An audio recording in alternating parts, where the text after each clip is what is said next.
Why are you so extra? Doing too much. Yo. Hey y'all, I'm back. Did you miss me? Well, I have the pleasure of bringing to you all today Miss Chiquita Lockley of Lady Lock Productions. Woo! Now, I'm not gonna read you all of her bio, but let me just tell you this. She was one of the first Black women to graduate from Emory's program in media studies. Well, it wasn't media because we ain't gonna say our age. We're not talking about that.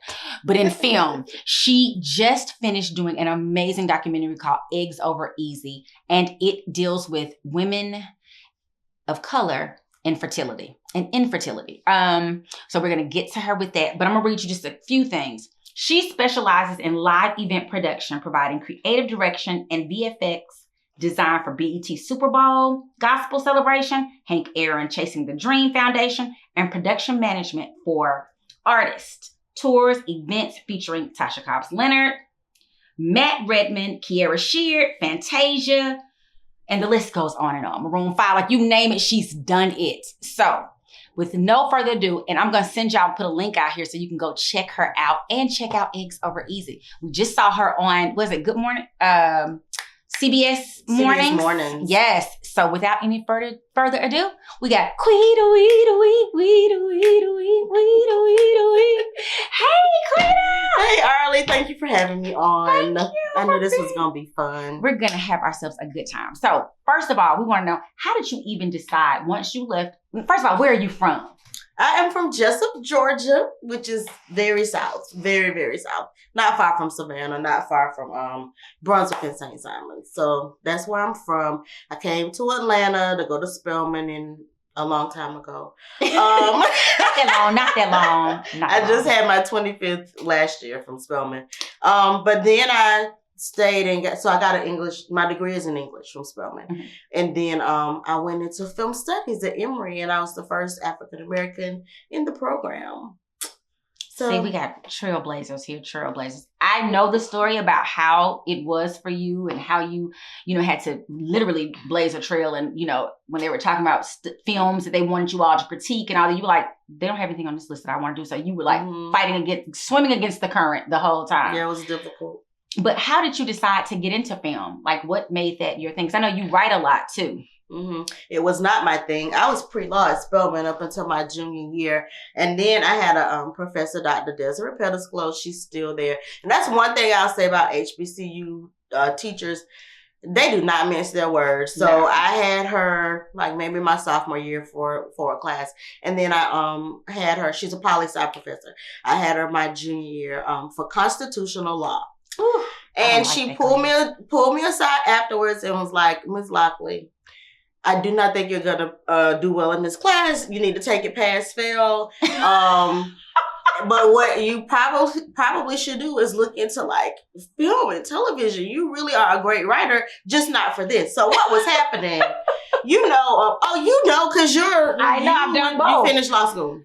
So, they'll have like a case study, and then this is the law. And then it'll say, okay, if this is the new the court case, you have to use this law to say whether or not, this is going to happen, the person be free, whatever. Right. I would take the court case and like move it to the moon because the laws don't apply. No gravity. Like, and I will write a whole story about why this could happen on the moon because there's no gravity. Like, just wild. And she was like, man, come back here. You're not going to pass. So she strongly encouraged me to take the class pass-fail so that I would at least pass because I had like perfect attendance. I got like great papers, but they still were zeros. Right. So I did that. But once she said, talk to your advisor. You really should do film and television because I enjoy reading your work. It's all wrong, but it's so engaging.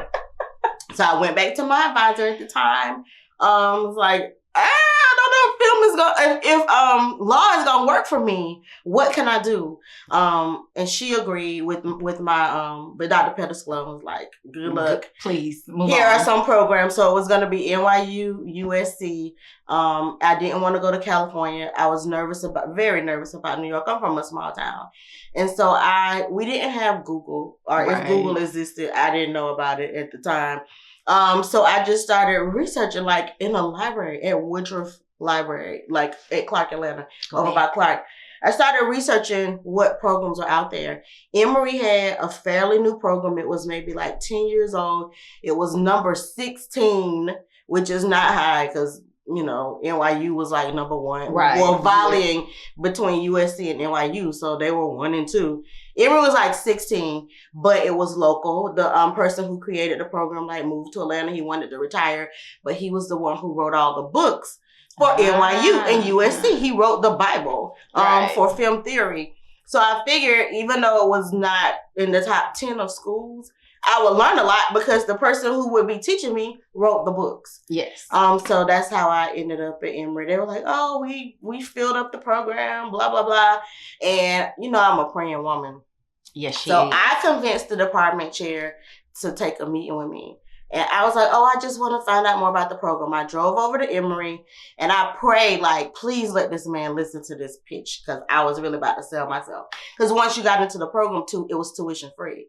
Ooh. But it was just hard to get into the program because they only accepted like 6 people per year and no Blacks had ever been in the program. So the day I got there, the department chair had laryngitis. So he had to listen to me because he could not talk. And by the time I drove back from Emory to Spelman, I lived on campus all 4 years. So this is my senior year now. By the time I drove back, they had left me a voicemail that I got into the program.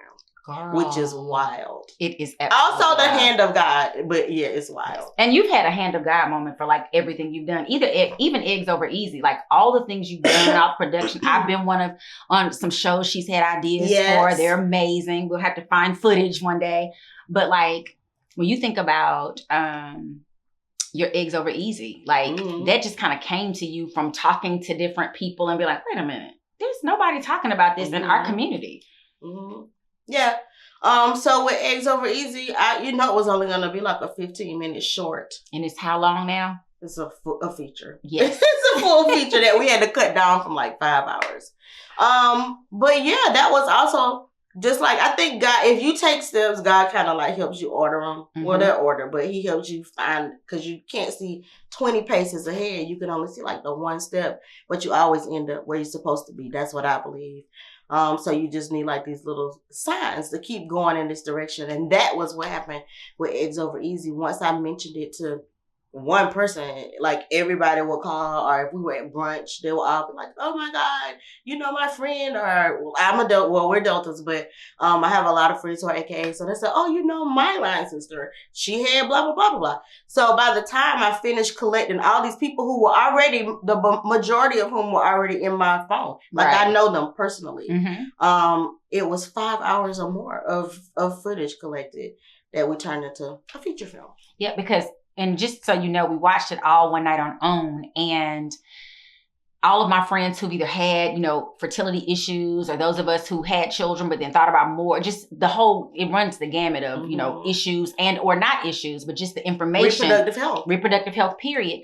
We were all like, oh my God, it should have been 2 days worth of, like it was such a good show. So kudos to you for following what they told you to do and doing it. Because that's the hard part.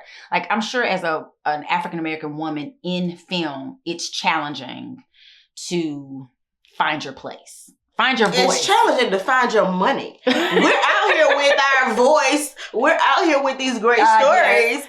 Hollywood is slow to pay for our voice or pay for the things that we want to talk about, our stories. And then when you look at like the spending power of Black women, we're in the billions of dollars. But they don't want to hear us. But for whatever reason, it doesn't really translate to Hollywood paying for the stories that we want to tell. Yeah. And if they paying for it, they're paying for stories that originate in like LA. They're not. We're shooting in Atlanta, but the stories are not originating in Atlanta. So it's like layers of difficulty. Yes. Not that it can't be done, but it's a process. Wall after wall after wall. Yes, because I remember you talking about Maggie's Tales, which she's an author of several books. Maggie's Tales is a series for younger children explaining some different things. And then you had the Creative Worship book, all you can purchase on Amazon. We'll put up information on that. But I remember them telling you about the story, like you should make it the child shouldn't be African American. Like maybe they could be something else, but not us. Which was very disappointing, actually. So when I did Maggie Tales, that was probably like 2010, maybe the early 2010s, 2012, something like that. A little brown girl who her mom is telling her about the circle of life. What happens when you're here? What happens when you're gone? And as a Christian, we believe that is heaven when you're not here. So the first and people had warned me. I had friends who had publishing deals, not children's publishing deals, but adult publishing deals. Right. I had a few friends from the AUC, and all of them were like, this is what's going to happen. Your hurdle is this is a little black girl, and black people don't buy books, and especially not books for their kids. So good luck. So that's the suggestion. The strong suggestion was that we make her general public, like make her not a black girl, not a little black girl, to help tell the story. And I was angry about it, but it did ring true. Even when I did it independently. I would do like pop-up book sales or book readings. And the numbers were few and far between in terms of parents. My friends would all come out, but we weren't leaning into that at the time. And that is why I was so happy when Doc McStuffins popped off, because maybe we weren't leaning into it, but if it's a cartoon, your child is going to lean into it. Right. And now they have like the toys in the store. So your child is going to lean into it, and that will lead to them reading a book. Yeah. Whereas before it was like, black people really don't be buying the books. I think if more marketing dollars were put there, then we would buy the books and we would read the stories. And not just the parents, like schools would buy the books. Because you do know they have children's books in schools and libraries. Absolutely. But they're not buying children's books that look like us. At least they weren't then. And thankfully, like Whoopi Goldberg did a book. She did. I think Jada Pinkett Smith had one. She has a book. So a couple of celebrities did them, and that got into libraries. But just for like regular average writers who do children's content, no, that wasn't happening. And then moving it into animation, which was and still is my goal, to have it as a cartoon, that still has been a hard road, because they're like, oh, well, you have Dr. Stuffins now.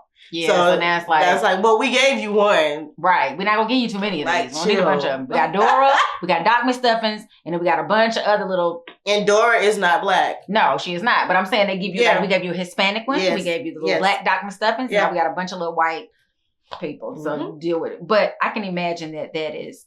One thing I will say about Quita, she's one of the few people, first of all, that I let her call by my full government... Let them call her by my full government name.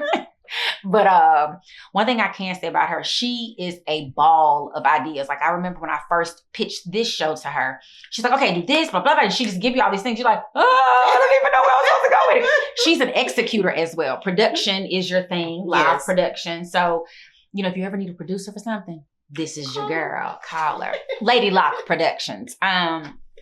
But yes, she is an inspiration. I try to bring on powerful women who inspire. And what I want our viewers to know is that even though it looks shiny on the other side, there's a lot of grunge work that goes into all of this. But what I've learned from you, from other guests, from other women in the industry, is you just have to keep pushing. You have to keep pushing, because it doesn't, no matter what your industry is, really, the work doesn't do itself. Like, you have to work it. You work the work. So whatever your field is, you got to put some effort into it. And then if you're a black woman, you might hit a few more hurdles, but you have to focus and just get it done, because it won't do itself. So like every day is I saw a meme. It was like, tomorrow can be day 1, or it can be like day 100. So every day that you don't do it, you're at day 1. You don't get to 100 unless you do day 1, day 2, day 3, and you just have to push through it. Push through it. Well, we would like to thank Chiquita. That's what my brother sings to her every time. Every time. Without fail. He's like, Quita. And she's like, oh my God, it must be him. But that's walk into a room and I'm like, oh my God, Bobby. And it could be a lot of people, important people. He's going to sing out. And he means every word of it. But we would like to thank Chiquita Lockley of Lady Lock Productions for joining us today on this journey of inspiration. Just know you can be a trailblazer too. Thank you so much. Thank you for having me, Arle. Doing too much, doing too much, doing too much. See y'all later.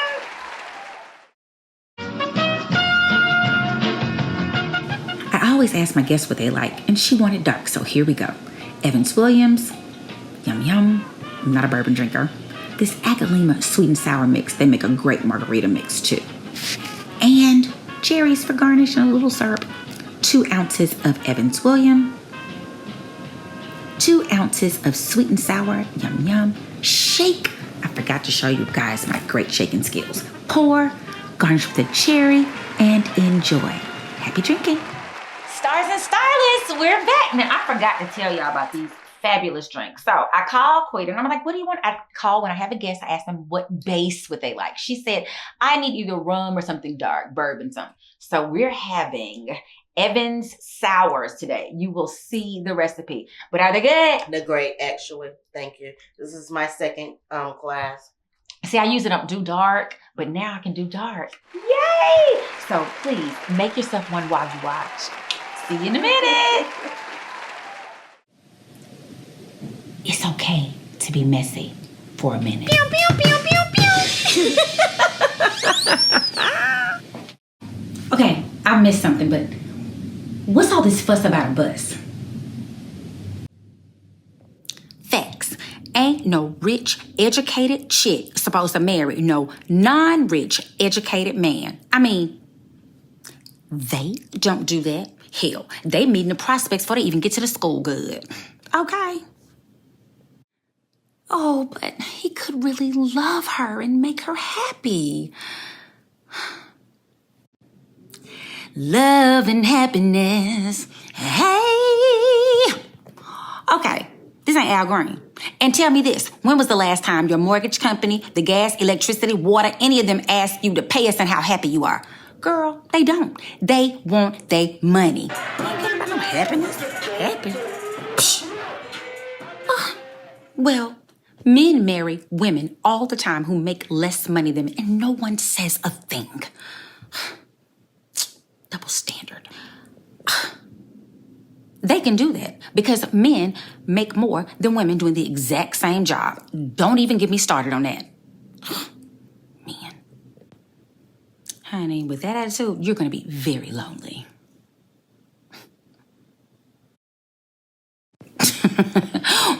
Well, at least I won't have to worry about Mr. Bus Driver taking me for half and then going and starting a bus company without me. Lonely it is. I'm gone. You're doing too much. You're doing too much. Stars and Starlets. So y'all know we are called Doing Too Much for a reason. And we have to ask our guests, what do they think is, who, what, where, when, what noun is doing too much? Quita, what's doing too much right now? I have 2 things I think are doing too much. Number 1, the pollen is doing way too much. It has taken me out. Like, Atlanta is on one.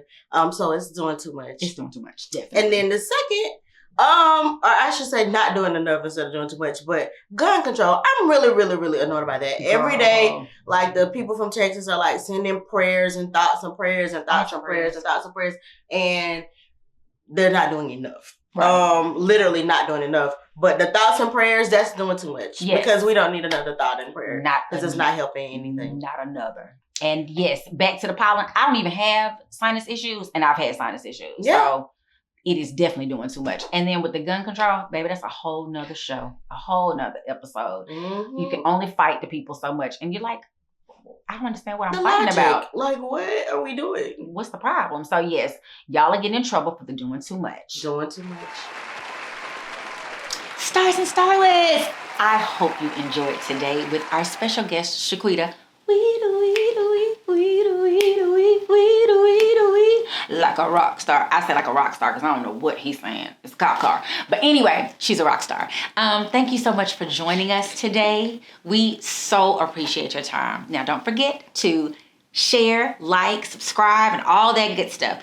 And please note, we will have all of Chiquita Lockley's information for you to kind of check out her books, check out her movie, documentary, and every other thing that she's done. And she can be followed on all social media platforms at Quita Writes. Quita Writes. Quitawrites.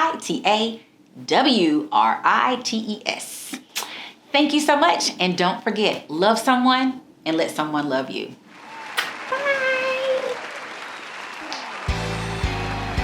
Why are you so extra? Doing too much. Yo, Now you know you're relax. doing way too Why much. are you being so extra? You right. Talk to me. Why are you so loud?